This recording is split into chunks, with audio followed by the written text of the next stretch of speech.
ایران کے دوسرے نمبر کے سپریم لیڈر حضرت آیت اللہ العظمی الحاج شہید سید علی حسینی خامنئی علیہ الرحمہ کے دوسرے نمبر کے فرزند آیت اللہ الحاج سید مجتبی خامنئی ایران کے تیسرے رہبر منتخب کیے گئے ہیں۔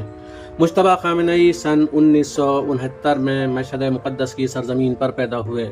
ابتدائی تعلیم مدرسہ آیت اللہ مجتہدی تہران میں حاصل کی۔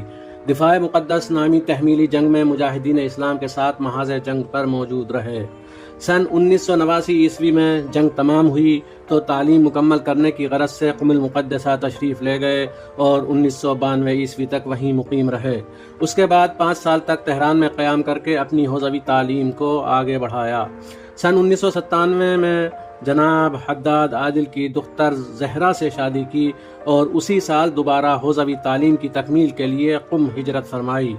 آیت اللہ مجتبی خامنئی نے آیت اللہ احمدی میانجی، آیت اللہ رضا استادی، اپنے والد رہبر شہید آیت اللہ العظمی سید علی خامنئی، آیت اللہ شیخ جواد تبریزی، آیت اللہ شیخ حسین وحید خراسانی، آیت اللہ سید موسیٰ شبیری زنجانی، آقا مجتبی تہرانی وغیرہ جیسے اساتذہ سے تعلیم حاصل کی۔ موصوف نے 17 سال سے زیادہ درس خارج میں شرکت کی۔ اساتذہ سے سوال جواب کرنا مجتبی خامنئی کی صلاحیت کا منہ بولتا شاہکار ہے۔ غیر معمولی ذہانت، مسلسل محنت اور علمی آزادی کے سبب فقہ، اصول اور علم رجال جیسے موضوعات میں متعدد نظریات پیش کر چکے ہیں۔ آپ نے فقہ و اصول کے بڑے مکاتب فکر جیسے شیخ اعظم انصاری، آخوند خراسانی، محقق نائینی، آقا ضیاء عراقی، مرحوم اصفہانی، مرحوم بروجردی اور امام خمینی علیہم الرحمہ کے نظریات پر گہری دسترس حاصل کی۔ ائمہ معصومین علیہم السلام کے اصحاب کی آراء اور قدیم فقہاء امامیہ کی تحقیقات پر خصوصی توجہ دینا بھی موصوف کے علمی انداز کا اہم پہلو ہے۔ تعلیم کے ساتھ ساتھ تدریس میں بھی مشغول رہے۔ مدرسہ آیت اللہ مجتہدی تہران میں ابتدائی دروس پڑھانے کے بعد کتاب معالم کی تدریس شروع کی۔ رہبر انقلاب کی سفارش پر کتاب حلقات کی تدریس بھی شروع کی۔ دوبارہ قم تشریف لانے کے بعد سن 1998 سے بیت امام خمینی علیہ الرحمہ میں رسائل اور مکاسب کی تدریس شروع کی۔ نماز سے متعلق بعض فقہی مسائل پر خصوصی درس خارج اپنے خاص شاگردوں کے لیے شروع کیا۔ سن 2007 میں موصوف کا درس مدرسہ فیضیہ قم میں منتقل ہوا۔ سن 2008 عیسوی میں آیت اللہ العظمی سید علی خامنئی کے دفتر میں درس خارج فقہ شروع ہوا۔ سن 2009 عیسوی میں عمومی درس خارج فقہ اور 2010 عیسوی میں اصول کا عمومی درس خارج شروع ہوا۔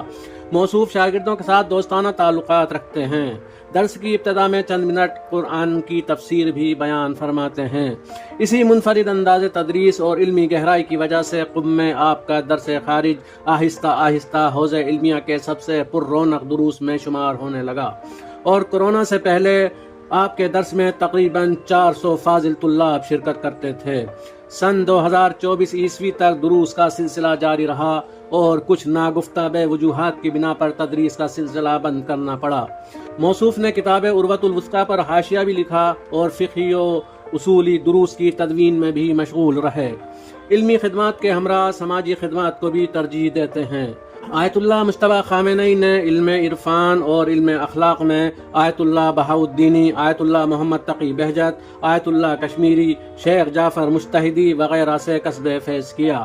مقاومت کے اعتبار سے دیکھا جائے تو شہید سید حسن نصر اللہ اور سردار شہید حاج قاسم سلیمانی جیسی شخصیات سے رابطہ رہا۔ حکومت میں موصوف کی منصوبہ بندی اور ذہانت کو اہم سرمایہ سمجھا جاتا ہے۔ موصوف کے وجود میں ایک اچھے رہبر کی خصوصیات موجود ہیں جس سے روشن مستقبل کی امید کی جا سکتی ہے۔